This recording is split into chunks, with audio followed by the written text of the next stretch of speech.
تہجد کی نماز میں 12 بار قل هو اللہ احد پڑھنا ضروری ہوتا ہے کیا؟ مفتی صاحب تہجد کی نماز کا آسان طریقہ کیا ہے؟ دیکھیں تہجد کی جو نماز ہے آقا علیہ الصلوۃ والسلام کی تمام احادیث سے یہ ثابت ہے کہ تہجد کی نماز پڑھنے کا جہاں پر رسول اللہ صلی اللہ علیہ وسلم نے حکم دیا ہے، کیونکہ تہجد کی نماز بندے کو اللہ سے قریب کر دیتی ہے اور یہ رات کی بڑی خاص نماز ہے، اور فرض نمازوں کے بعد جو سب سے بڑی فضیلت اگر کسی نماز کی آئی ہے تو وہ تہجد کی نماز ہے، کیونکہ وہ بندے کی نیند کا ٹائم ہوتا ہے۔ حدیث پاک میں یہاں تک آتا ہے کہ اگر کسی بندے کا نکاح ہو چکا ہے نا، شادی ہو چکی ہو، اور اللہ تبارک و تعالیٰ سب سے زیادہ اس بندے کو دیکھ کر خوش ہوتا ہے جب کوئی بندہ اپنی بیوی کے پاس ہو اور تہجد کی نماز کا ٹائم ہو جائے اور وہ بندہ اٹھے اور پانی کا چھینٹا بیوی کے چہرے پر مارے اور اس کو بھی اٹھائے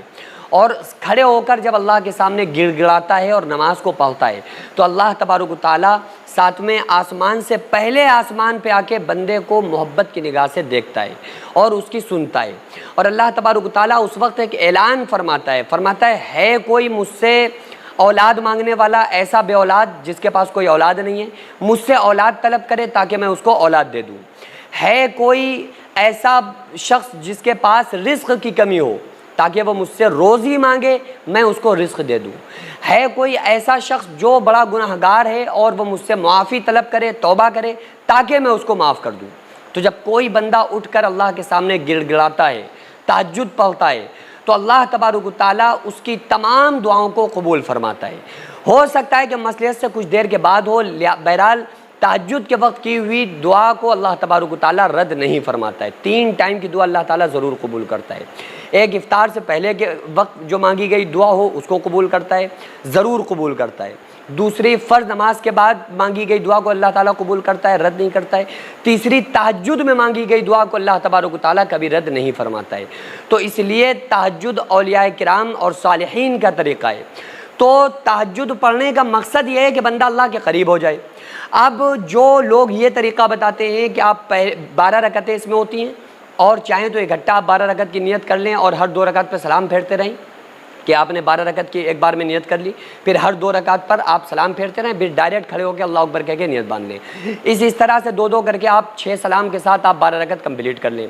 طریقہ تو یہ ہو گیا۔ اب کچھ لوگ کیا کرتے ہیں کہ پہلی رکعت میں وہ 12 بار سورہ اخلاص پڑھتے ہیں، پھر جب دوسری رکعت تہجد کی پڑھتے ہیں تو اس میں 10 بار پڑھتے ہیں، پھر تیسری رکعت میں وہ 9 بار پڑھتے ہیں، یعنی ہر ایک رکعت میں ایک بار سورہ اخلاص کم کرتے رہتے ہیں، گھٹاتے جب لاسٹ رکعت بچتی ہے، 12ویں رکعت بچتی ہے تہجد کی، تو ایک بار سورہ اخلاص بچتی ہے۔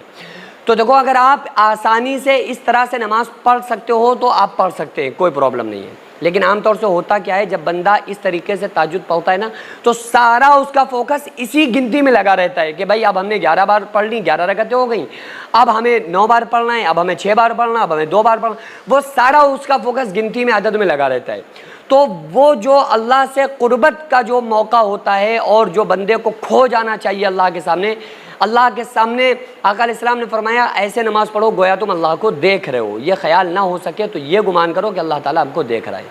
تو پھر بندہ جب تہجد پڑھ ہی رہا ہے تو اس کو تمام چیزوں سے بے تعلق ہو کر صرف اس کا فوکس یہ ہونا چاہیے کہ اللہ تعالیٰ ہمارے سامنے ہے اور اللہ کے سامنے بڑے خشوع اور خضوع کے ساتھ رکوع اور سجود کو ادا کرنا اور نماز کو پڑھنا، قرات کو کرنا۔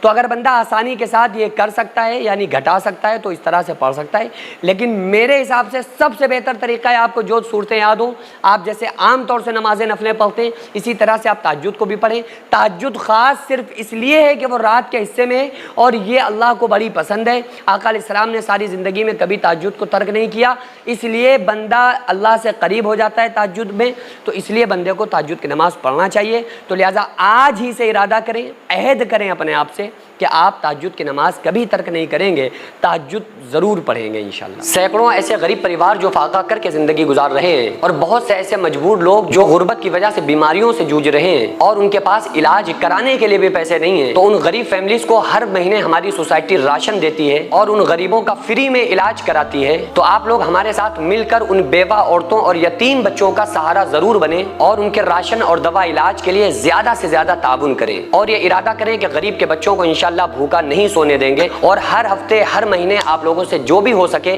آپ تعاون ضرور کریں۔ ان کو 10-10 سال سے جو لوگ بستر پر پڑے ہوئے ہیں، انشاءاللہ تعالی ہم سب مل کر ان غریبوں کا علاج بھی کرائیں گے، اور ہر مہینے انشاءاللہ تعالی ان غریبوں کو ہم راشن پہنچائیں گے۔ یہ سوسائٹی کا اکاؤنٹ نمبر ہے اور یہ اسکینر ہے، آپ لوگ اس اکاؤنٹ پر یا اس اسکینر کے ذریعے آپ غریب فیملیز کی ہیلپ کر سکتے ہیں۔